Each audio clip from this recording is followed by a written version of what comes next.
Great. Thank you so much, everyone, for being here. We are very, very excited to launch our very first leadership conversation with Dr. Erik Solheim. In order to increase youth leadership and find tactics that empower the youth to take action and tackle the most pressing environmental issues, the PUB movement will conduct a series of leadership conversations and dialogues with recommendations and strategies and examples, which will help the youth become better leaders and empower the youth to become leaders. With this, we start our very first leadership conversation. We are with our dear guest, Dr. Erik Solheim, who I will now introduce. Dr. Erik Solheim is a well-known global leader in environmental and development, as well as an experienced peace negotiator. He served as the Norwegian Minister of Environment and International Development from 2005 to 2012. Dr. Solheim is the former executive director of the UN Environment Programme. Currently, he is a senior advisor at the World Resource Institute and a convener of the Global Coalition for Green Belt and Road, and also serves as the CEO of the Plastic Revolution Foundation. The latter is a newly founded initiative that aims to eliminate plastic waste and pollution, beginning in Accra, Ghana. Dr. Solheim also advises and leads green private sector investments. Thank you so much for being here with us, Dr. Solheim, and all our youth leaders. I will now pass it on to Dr. Ash, who will be asking the first question. Thank you very much, Anna, and I want to warmly welcome Dr. Solheim once again. It's such a pleasure. Dr. Solheim is a great friend, a leader, and an inspiration for all of us. And I just want to convey my deepest gratitude to you once again for your invaluable support, Dr. Solheim. To start us off, I just wanted to say that in this, as we sort of reflect on what youth leadership really means, we'd love to hear your thoughts on what this part that youth play as far as being leaders. And we've been sort of witnessing over a period of time the role of young people and the voices of young people, particularly in the realm of climate action. And I'd love to hear your thoughts on what youth leadership really would mean, especially in the world we live in today, from your point of view, within the context of climate action. And I'd love to hear your thoughts also, Dr. Solheim, on what you foresee as being important for young people to amplify their voices, action, and role in decision-making within the policy sphere. No, thank you so much for giving me this opportunity to speak about such an important issue, and great to see many young leaders from India and other parts of the world are with me here. So let's have a conversation, but let me give some thoughts initially. If you want to change the world, you need a theory of change. You need to think what will bring change. And in my view, if I look to the history, what would really bring change is when three factors come together at the same time. One is popular movements and people saying we don't want to live this way any longer, we want change. We can think of Mahatma Gandhi in India, of course, brought the biggest maybe movement in Indian history to get rid of the British colonialism. Or you can think of Greta Thunberg, who was the initiator of the global youth movement for climate action. And think of her. I mean, she had no idea that she will be a leader. She just decided this is so important, I want to act. And she sat down outside the Swedish parliament with her private action. And then all of a sudden the events made her a great leader. Can you hear me? Can you see me? Yes, we can hear you and see. Because there was some change on my screen, so yeah, okay. And if you look to history, I mean, there are many of the most important changes which has come from young people. But first, you need this kind of mass movement for change. Then you need political leaders who regulate markets, make decisions, make the change happen. They need to be brave, but political leaders tend to be very brave if they have a strong movement behind them. So that's cannot be separated. And thirdly, for many issues, you need the forces of business, because only business can bring the change at the scale. And when it comes to climate, obviously business has a huge part to play, because at the end of the day, we need to say, drop coal, and we need to have massive investments in wind energy or hydropower or solar energy or many other green energies, and those investments can only come from business. I mean, no government, no civil society group can make those investments. But if all three are working in the same direction, we are strong. If they are on counter purpose, we will be very weak. And if you look to history, there are many movements which really have been led by young people. Close the latest one was this huge school action for climate action, which was initiated by Greta Thunberg. But in reality, that's not fair because there were so many other people initiating this in their nation, at their schools. At the end of the day, someone needs in every classroom to speak about this, otherwise it will not work. I mean, it's not like someone can talk on TV and then people relax. Well, you need someone to speak to your friends in the classroom at the grassroots level. Finally, maybe the most obvious example of how youth led the movement, maybe the civil rights movement in the United States, which turned around the United States. As you will recall, at the time, in the 1960s, Black people in the United States could not attend the same buses, the same restaurants. They could not even go to the toilets. I mean, if you were traveling through the American South, they had huge difficulties because many places there were no toilets for Black people. So it was such a racist society that and the people changed this for young people. The old man of the movement, Martin Luther King, he died at the age of 38. He didn't start his career at the age of 38. He was murdered when he was 28. And when he was making some of the greatest strides, he was in his 20s. And the rest of the movement, there were people around 20. The most famous book about this movement is called The Children, because they were seen as children. And that comes from this idea: we cannot live this way any longer. We need change, and we cannot wait for anyone else to bring the change. We will bring the change ourselves. That was the thinking of these young people who were teenagers and in the very, very early 20s. And they transformed the United States tremendously. Though there are many problems in the US today, it will never go back to the evil ways of that period. But wherever you look, young people are at the forefront of change because they're sometimes more active, more dynamic, less to lose, and more new ideas. There's so many benefits coming from young people being at the forefront of change. That's so true, Dr. Solheim, and there are these examples, and I assume with every drop fills the ocean, and that's how these movements are created. And we would love to hear your thoughts also on the different levels at which this action, including at policy level, difference. And I think Anna had a specific thought, especially with regard to the role of youth at in their engagement in the UN. And I'd let Anna sort of share her thoughts on this, and we'd love your reflections. Thank you. Thank you very much. Thank you so much, Dr. Ash, and thank you as well, Dr. Solheim. That was really insightful. And I think this really goes together with the following question. So you were talking about Greta Thunberg and the movement that is being created. So my question here would be, how has youth leadership evolved during the last 5 years? And how has youth involvement in the UN has evolved with this as well? And what would be some recommendations you would give to the youth so their voices and petitions can be heard to a higher level and really take them to the next step where policymakers and companies and decision makers are also aware of what is being asked by the youth?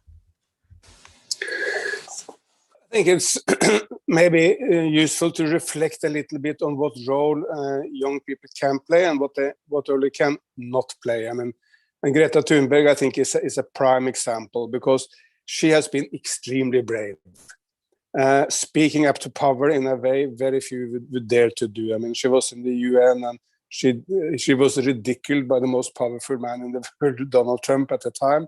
I mean, you would think it was unbelievable. The most powerful man commanding the nuclear forces of the United States.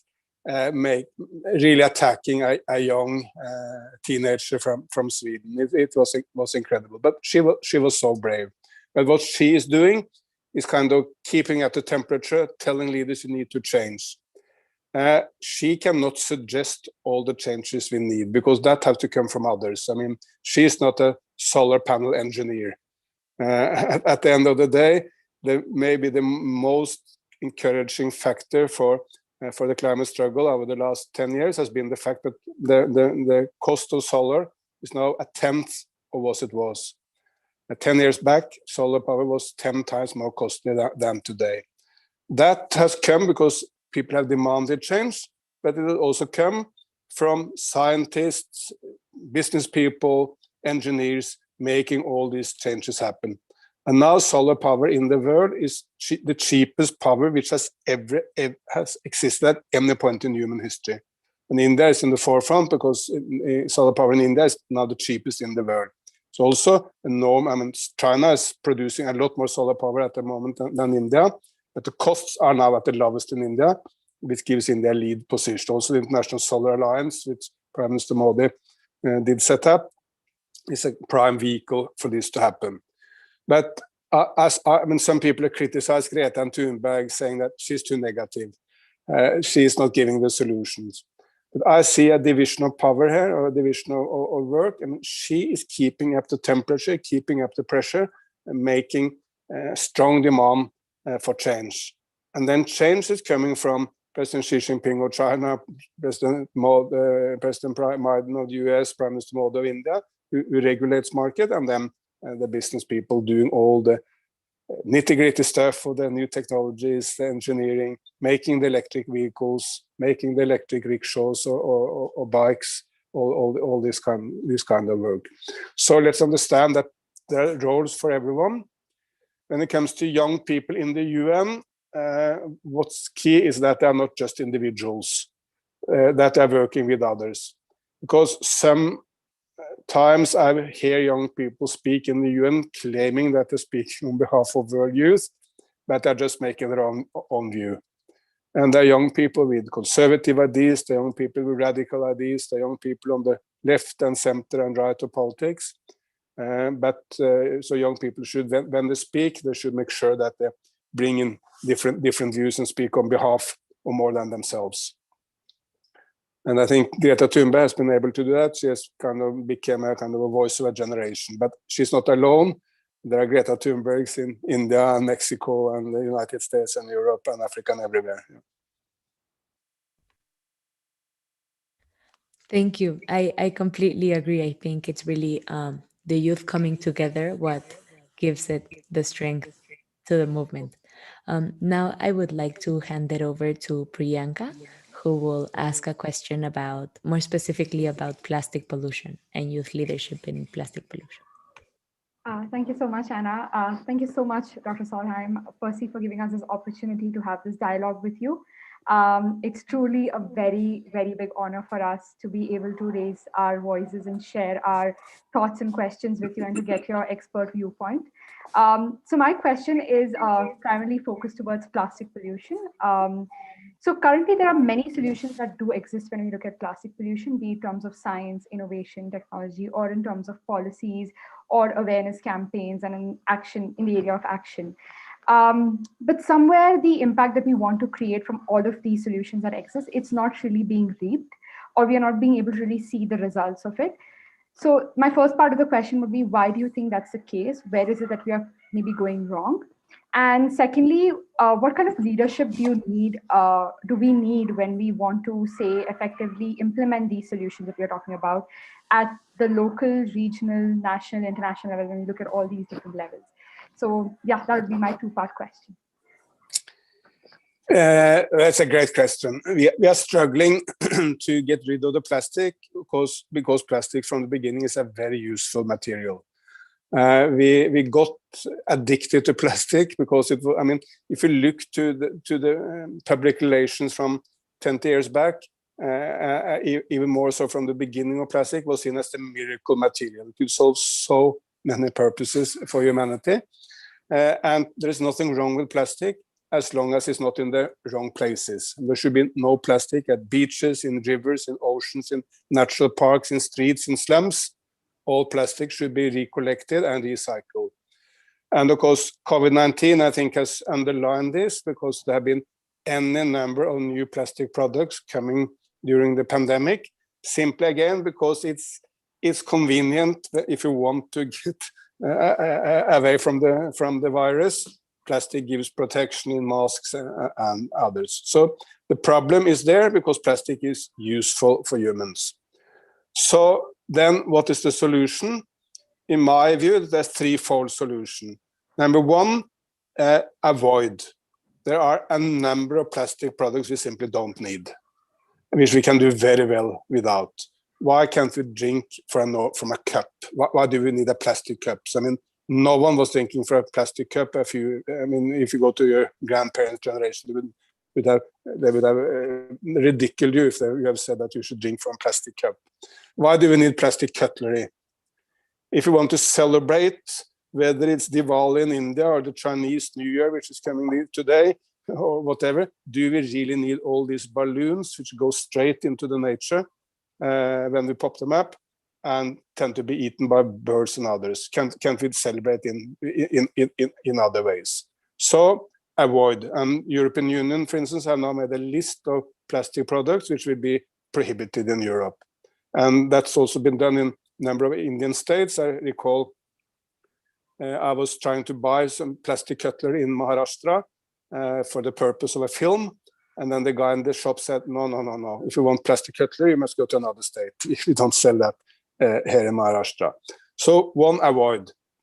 Secondly, look into whether plastic can be made from other materials rather than oil. It can be made from potatoes or from sugarcane, from cassava, other natural products, which means that you throw away the plastic, like you throw away a banana skin. It's not beautiful maybe for a couple of days, but if you throw a banana skin in a forest in India, it will disappear very, very fast. So if it can naturally dissolve in nature, it's fine. But you need to know that it can dissolve both in cold and warm temperature, but whether it's wet or dry, even in ocean. So you need to be sure that that is not just, it can dissolve under the most best of circumstances. Many small startups all over the world are making these kind of plastic products. However, the problem is that at the moment it's not scale. Since it's not scale, it's more costly, and people don't want to pay the extra price. But I'm sure that if you can make this at much higher scale, cost will go down, and then there can be an alternative. But thirdly and lastly, you need to bring in, to collect and recycle. And all plastic products, if done in the right way, can be recycled into new plastic products. And then you have a circular economy where you bring in what you produce and you use it again. But then, for that to happen, governments need to intervene. They should Indian government and other governments should apply the polluter pay principle, which is that those who create the pollution should also sort out the mess. And those who create this pollution are the oil companies and the plastic producing companies, and also, of course, the main use these consumer brands, say Unilever or whatever, who bring the plastic to the market in their products. They must be responsible for financing the recycling system. But that can happen. And if you look, we have solved bigger issues in the past. We solved, for instance, the hole in the ozone layer. That was the biggest. That when I came into Norwegian politics, that was the biggest environment issue of the day. And it was solved exactly this way: young people, demanding change, political leaders regulating the market, and business finding the new products. The main issue there was air conditioning. And now, of course, air conditioning is done in a way which is creating no problem at all for the ozone layer. Even today on the BBC, there was a report that the ozone layer is now coming back in full shape, and all the destruction will be repaired in the next decade or two. So with plastics, avoid better technologies, and most importantly, large-scale recycling. Thank you so much. I may add on that matter that one of the real young leaders who have impressed the world here is an Indian, Afroz Shah, which some of you would know, is my good friend. And he is remarkable because one day he was just watching the beaches in Mumbai from his apartment at the 10th floor. And he saw this, I mean, it's unbelievable. It's 0.5 meter hard packed plastic.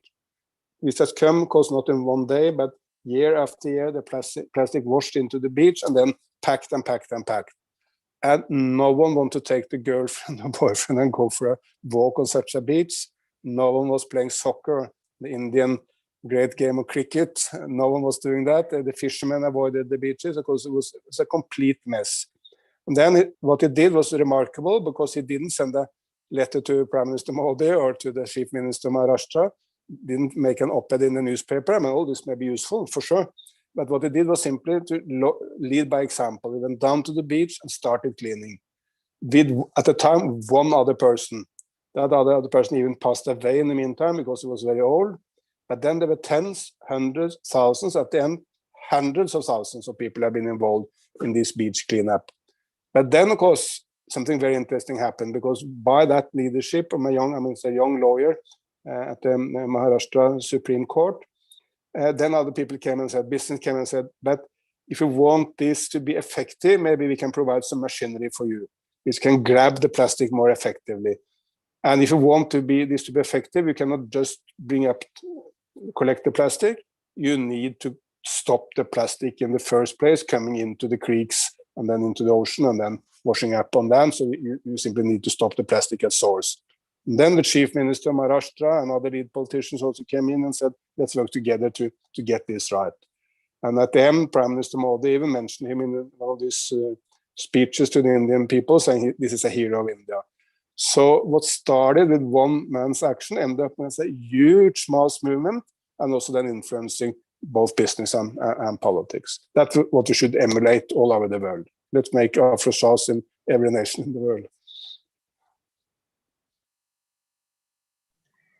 So true. Very, very inspirational story, and one that we can all learn from and emulate, like you rightly said, Dr. Solheim. And in fact, there hopefully will be much more. But I know during the lockdown there have been instances of young people who haven't had anything to do because there isn't any opportunity to go out, and they've spotted situations just like you described with Afroz Shah, and and we found that with one person getting out, many more collect, and it's a wonderful way of really creating a movement, which you said is the way for youth to lead and lead by example. And this is a great way of doing it while affecting change. And I wanted to thank you for sharing that story. I think is one that's very, very powerful. And I know Stuti, whom we have here, has in fact been doing some very interesting research on innovation. She's been working with Priyanka, and she's been working with other young leaders who want to make a difference as far as ocean health goes, particularly addressing the issue of plastics. So I'm going to ask Stuti, if you wanted to share your thoughts, and Yes. Dr. Solheim, we'd love to get your reflections on the ideas that Stuti has to share with us today. Thank you. Hello, Dr. Erik. Well, good evening from India. The youth across the world have come with innovative solutions to the plastic pollution issue, but they are often left as ideas and lack of execution. How can impactful youth-led solutions be taken one step further to ensure implementation? What types of youth leadership are needed to achieve this? I think you need to lead by example to show that you are serious, and that in that sense, cleaning beaches or slum areas or parks or streets is very useful.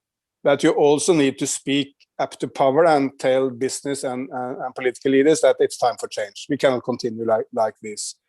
And you should not leave in peace all the companies who provide all this plastic. They need to change. Yes, true, if they finance collection system, maybe the plastic product will be slightly more expensive, but not much.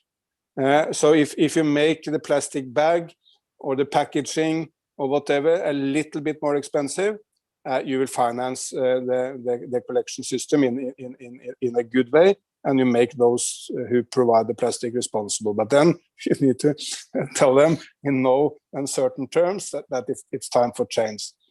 I'm very optimistic when it comes to plastic, because plastic is a bit different from climate in one very important sense, because on climate it's not meaningful for any actor to change if others are not doing it. Yesterday I listened to a great speech by an Australian businessman called Andrew Forrest. Is one of the greenest business persons in the world. And he said that my mining company is providing 2 million tons of emissions every year. Said it's huge. It's more than this. My company is doing more, providing more emissions than the entire state of Bhutan. But it's also very little, because it's only 0.0 something of the whole world emissions. So for a business person, if others are not acting, you will just be disadvantaged if you act and others don't. And that's because you can provide profits. And the same with nations. I mean, the biggest emitter in the world is China, but not even China. And of course, the United States is much bigger per capita, but China is the biggest in real terms. But for China to act, if the United States doesn't act, and India doesn't act, and Europe doesn't act, it's not meaningful. It will just put them in disadvantage.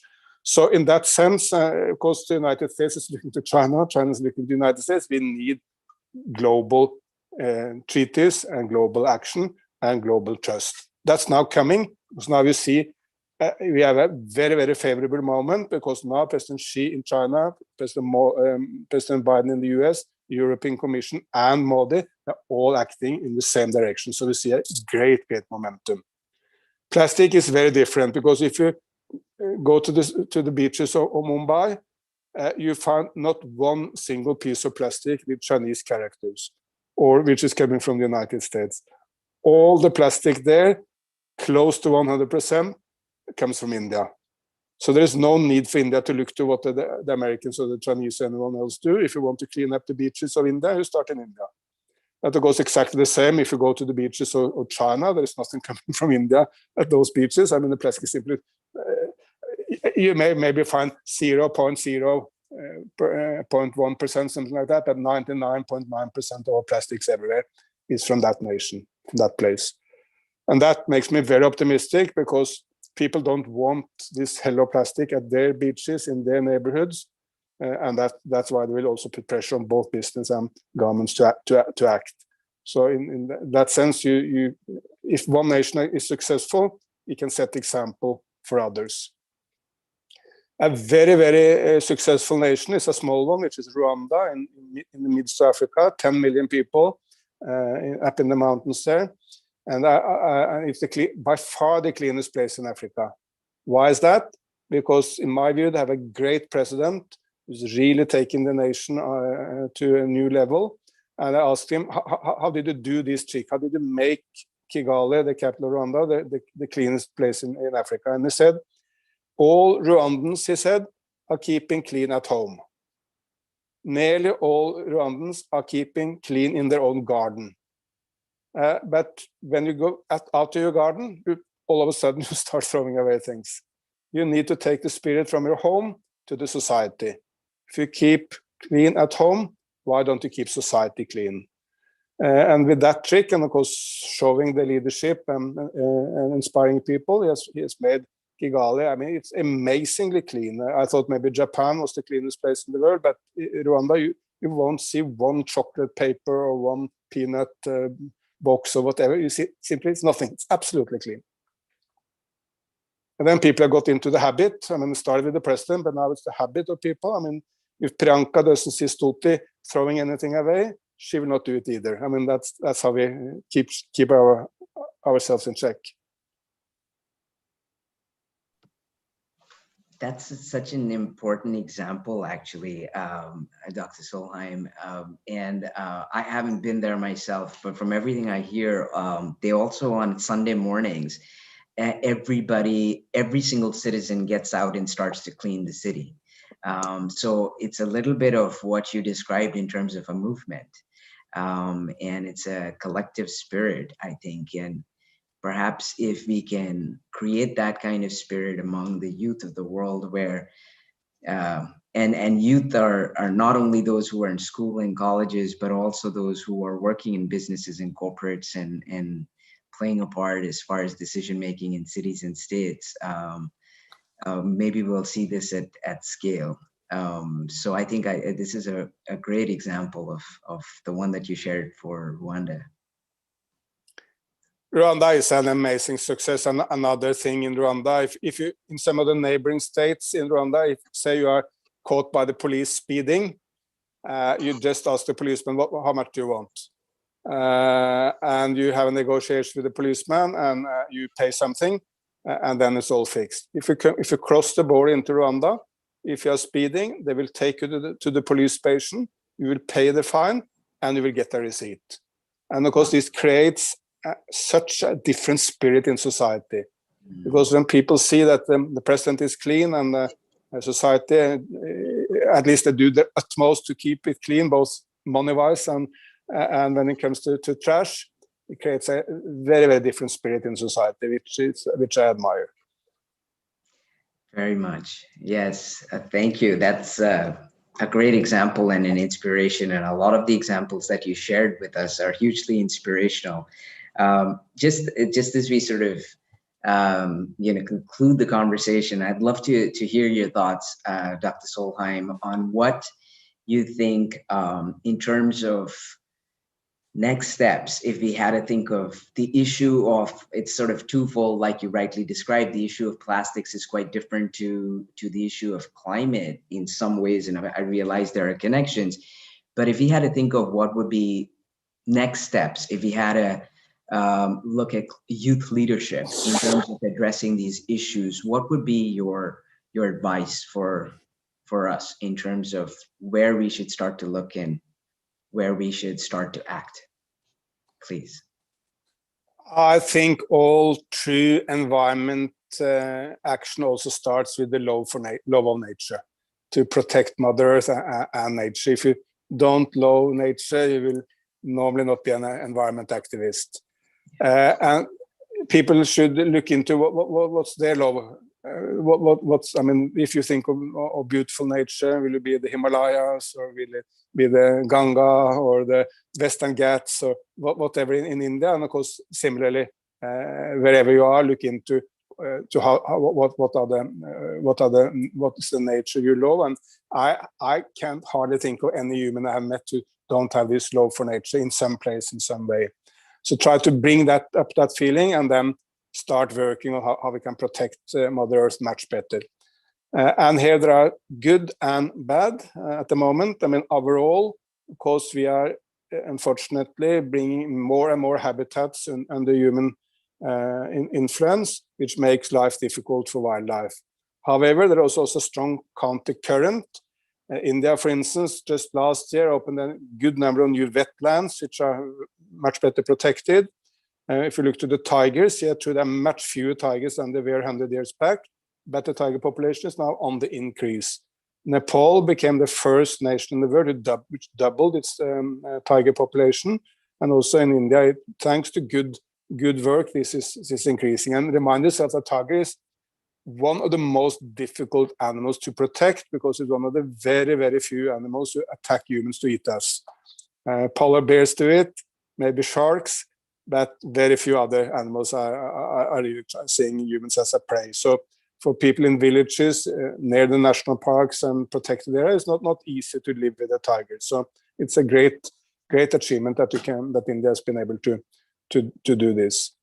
But I think really looking into protection of nature is critical. China is now introducing, which I think maybe is best in class system, which is called the red line system. And that is about how can you protect nature where people are living. Because in one way, if you take India as an example, it's pretty easy to protect some areas up in the Himalayas. No one is living there. It's very, very hard to protect the nature in the Ganga Valley or at the other or at the coast of Maharashtra, where so many people are living. That's where nature is very vulnerable. And what the Chinese has done is now finding a system where they can protect areas, even in the most heavily populated areas of China, like the Yangtze Valley or around Beijing or in Guangzhou or wherever it may be. So you look into what are the wetlands which birds are using, what are the sources of water which you need to keep clean, and what are the most precious value of nature, even in the most populated areas, and then you give protection to that. A shining example is the southern Chinese city of Shenzhen. That has grown. That city was 40 years back, it didn't exist. Now it's about 20 million people. It's maybe a little bit smaller than Delhi and Mumbai, but not much. So it's a huge, huge city. And they have wetlands integrated into the city. There are some fantastic green corridors where the rivers are giving flood protection, but also because it makes the city very livable. So they've done a lot to integrate, and they have many houses which are greenhouses with the trees inside the house. I mean, the tree and the house is integrated, and they have the highest prices of properties anywhere in China because people really want to live there. Because you need also to provide housing for poorer people, but people flock to this, and the prices in the market is going up, simply because it's so livable while protecting nature in a remarkable way. So there are many other cities which could be. I was last year in Hyderabad, in Telangana. They're doing quite a lot of the same.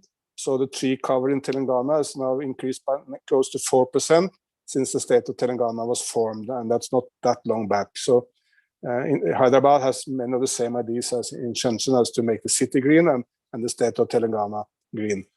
So, but I think picking up the issue of nature, of animals, tree planting, protecting the most precious ecosystems, that's maybe the core environment issues, adding to what you have already into.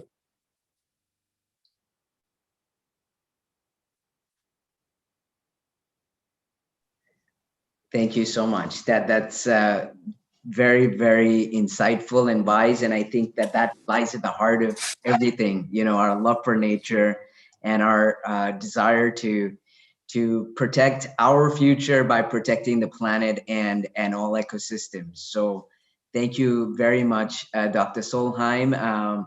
Stuti has sent a message as well as Priyanka to thank you very much. I'm going to ask Anna to take over from here, if she would please. And thank you, Dr. Solheim. Of course. So I just wanted to close by saying thank you so much for your time and all your effort for being here and sharing all these amazing ideas with us. I think this is very insightful for Oh, I think Anna has a connectivity issue.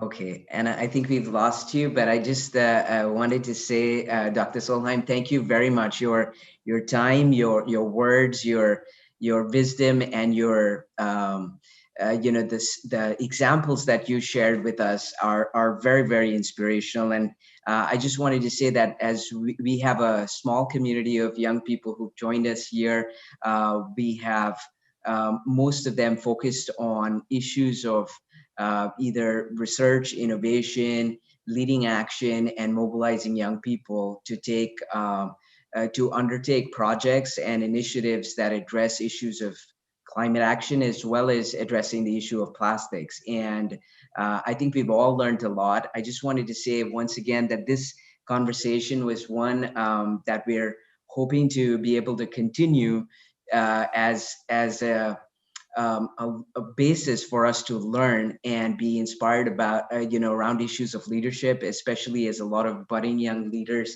come together here. Several of us are on this call, but many of us are joining via the Movement's YouTube stream. And this conversation we hope to continue. And I just want to thank you once again for sharing with us all that you have today, and have been sharing with us for the last several months, years, and we look forward to continuing, Dr. Solheim. If there's anything you would like to say as we close out, we'd love to hear from you. But before that, I'd like to also thank you on behalf of the entire POP family, and convey our deepest gratitude. We've learned much, and we look forward to continuing and leading by example. Thank you. No, thank you all. I really love to discuss these amazing questions which you put up. Please continue your great work in the POP movement and the many other areas where you are engaged. And if you do something which you want me to share, please tell me, because I cannot follow what everyone is doing everywhere. But if you do something and you see something interesting, exciting, I believe in inspiring people, not in finger pointing and criticizing all the time, because there's too much of that. Let's share all the inspiring examples of young people doing something. If you see something, bring it to my attention, and I will be very, very happy to use my social media platforms and other ways to highlight these examples. I intend to come to India in April, hopefully, and hopefully I can see some of you there then also. Really looking forward to it. Dr. Solheim, thank you so much, and our deepest gratitude on behalf of the POP. We certainly look forward to keeping you posted on all that the many young people are doing that are interesting and important. And I know we'll continue to learn and learn from and be inspired by you. So thank you very much on behalf of all of us, and thank you, POP family. We look forward to seeing you soon. Thank you. Thank you. Thank you. Bye-bye. Thank you very much. Thank you so much. Bye-bye. Bye-bye. Thank you so much.